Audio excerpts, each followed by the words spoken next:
ম্যাডামে এখন পরিস্থিতি হলো, ম্যাডাম এখন ওটিতে আছেন, গতকালকে থেকে এখন হালকা পাতলা কথা বলতে পারতেছেন।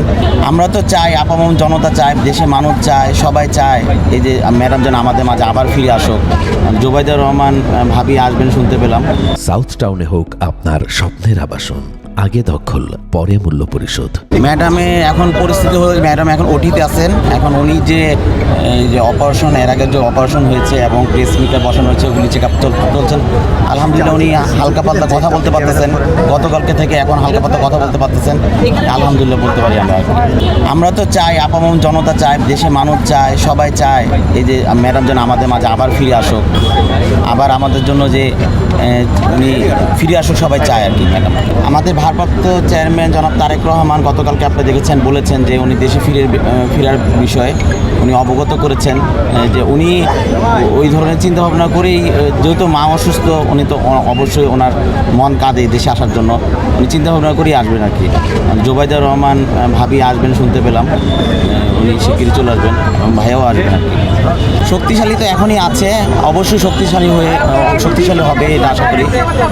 আমাদের দেশনেত্রী বেগম খালেদা জিয়া আমাদের আপামর জনতার প্রতীক, আমাদের আস্থাস্থল। আমরাও চাই, আপামর জনতাও চায়, দেশের মানুষ চায়, 18 কোটি মানুষ চায় যেন উনি মানুষের মাঝে আবার ফিরে আসুন। গতকালকে যে বিষয়গুলি হলো, যে সামাজিক যোগাযোগ মাধ্যমের সহ মিডিয়াগুলিতে যে প্রচারণ হয়েছে, অনেক অসুস্থ, গতকালকে একটু খারাপ পরিস্থিতি ছিল। এখন আপাতত উনি আলহামদুলিল্লাহ ভালো, আমি দেখে এসেছি, আলহামদুলিল্লাহ ভালো আর কি। আপনি নিজে দেখে এসেছেন? আমি দূর থেকে দেখেছি। কথা বলেছেন? আচ্ছা, না, কথা বলি নাই।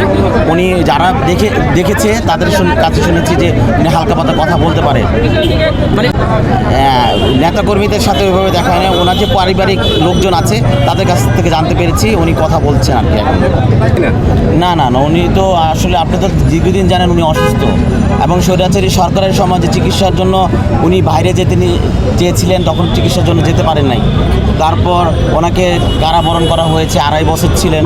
উনি তো অনেক দিন যাবতীয় অসুস্থ, কখনো ভালো কখনো খারাপ। এই দিনগুলি গত 16 বছর এভাবেই গিয়েছে। এটা নির্বাচনের যে কথা বলেছেন ওইটা কি প্রভাব ফেলবে না?